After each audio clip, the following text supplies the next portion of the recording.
नमस्कार दोस्तों, आपके अपने चैनल पोल के लोल में आप सभी का स्वागत है। आज का हमारा टॉपिक है वैश्विक पोषण रिपोर्ट 2020 के ऊपर। आज हम ग्लोबल न्यूट्रिशन रिपोर्ट 2020 की चर्चा करने वाले हैं। आज के इस वीडियो में हम जानेंगे कि इस रिपोर्ट में भारत की स्थिति क्या है। तो आइए टॉपिक की शुरुआत करते हैं।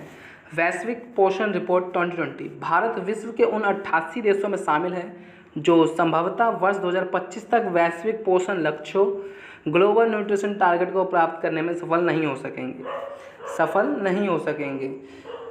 वैश्विक पोषण रिपोर्ट लक्ष्य को प्राप्त करने में। तो अब इस पोषण लक्ष्य के बारे में जान लेते हैं कि कौन कौन से लक्ष्य थे।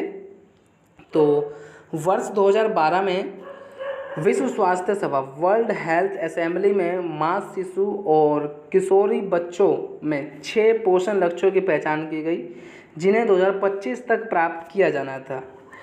किस में? माँ, शिशु और किशोरी, माँ, शिशु और किशोर बच्चे जो 6 पोषण लक्ष्यों की पहचान की गई। और ये 6 पोषण लक्ष्य क्या क्या थे? सबसे पहला लक्ष्य था कि 5 वर्ष से कम आयु के बच्चों में वृद्धिरोध या बौनापन के मामलों में 40% तक की कमी लाना। 40% तक की कमी लाना वृद्धिरोध और बौनापन को। दूसरा था कि 19 से 50 वर्ष की आयु की महिलाओं में एनीमिया के मामलों में 50% तक की कमी। तीसरा, कम वजन के शिशुओं के जन्म के मामले में 30% तक की कमी सुनिश्चित करना। चौथा जो था कि बच्चों में मोटापे के मामले में वृद्धि को पूरी तरह से रोकना, जो कि आजकल बहुत अत्यधिक बढ़ चुका है। पांचवा कि शिशु के जन्म से पहले 6 महीने अन्य स्तनपान, जन्म के शुरुआती 6 माह शिशु को केवल माँ का दूध की दर को 50% तक बढ़ाना था।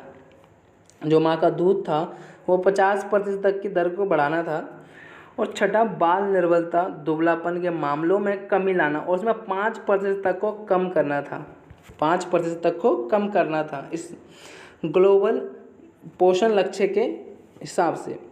लेकिन इस जो रिपोर्ट आई है 2020 में कि ग्लोबल न्यूट्रिशन रिपोर्ट, इसमें भारत की स्थिति कुछ और ही बयां करती है। भारत की स्थिति कुछ और ही बयां करती है 2020 में। कब? 2020 में। तो भारत उन 88 देशों में है जो 2025 तक वैश्विक पोषण लक्ष्यों को प्राप्त करने में विफल रह सकते हैं। भारत में कुपोषण को लेकर घर के अंदर विषमता की दर सर्वाधिक है। भारत में कुपोषण को लेकर घर के अंदर विषमता की दर सर्वाधिक है।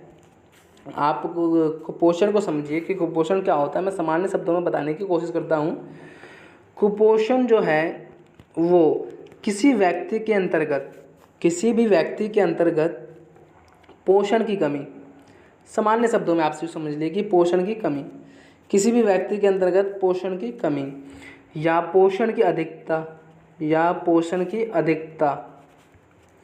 या उनका संतुलन स्थापित ना होना, वो कुपोषण कहलाता है। अगर यह 3 चीज़ में से कुछ भी है तो वह कुपोषण है। और क्या कह रहा है कि भारत में कुपोषण को लेकर घर के अंदर विषमता की दर सर्वाधिक है, यानी भेदभाव है। नाइजीरिया और इंडोनेशिया के साथ भारत उन 3 सबसे बुरे देश में है जहां विभिन्न समुदाय के बीच कुटित वृद्धि में असमानता देखी जाती है। इस रिपोर्ट के अनुसार नाइजीरिया और इंडोनेशिया के साथ भारत उन 3 सबसे बुरे देश में से है जहां विभिन्न समुदाय के बीच कुटित वृद्धि में असमानता देखी जाती है।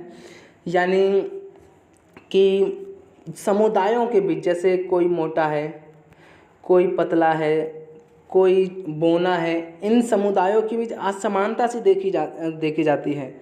वैश्विक पोषण रिपोर्ट के अनुसार वर्तमान में जिन 4 मानक आंकड़ों उपलब्ध हैं, भारत उनमें से किसी भी लक्ष्य को प्राप्त नहीं कर सकेगा।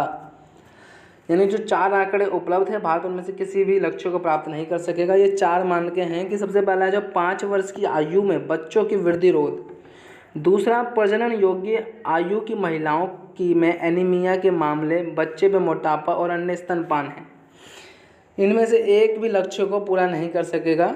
इस रिपोर्ट के अनुसार भारत में कुपोषण के मामले सबसे अधिक है, ये हमने जान लिया था। हालांकि पूर्व में भारत में बच्चों और किशोर में कम वजन वाले दरों में कमी लाने में सफलता प्राप्त हुई है। बच्चों और किशोरों में कम वजन दर में कमी लाने में सफलता हुई है पूरे भारत में। तो यही था आज की वीडियो वैश्विक पोषण रिपोर्ट के ऊपर, जो कि मैंने आपको बताया वैश्विक पोषण रिपोर्ट 2020। तो अगर आपको वीडियो अच्छी लगी हो तो लाइक करें, कमेंट करें, सब्सक्राइब करें, तो अपने दोस्तों के साथ शेयर करना ना भूलें। धन्यवाद।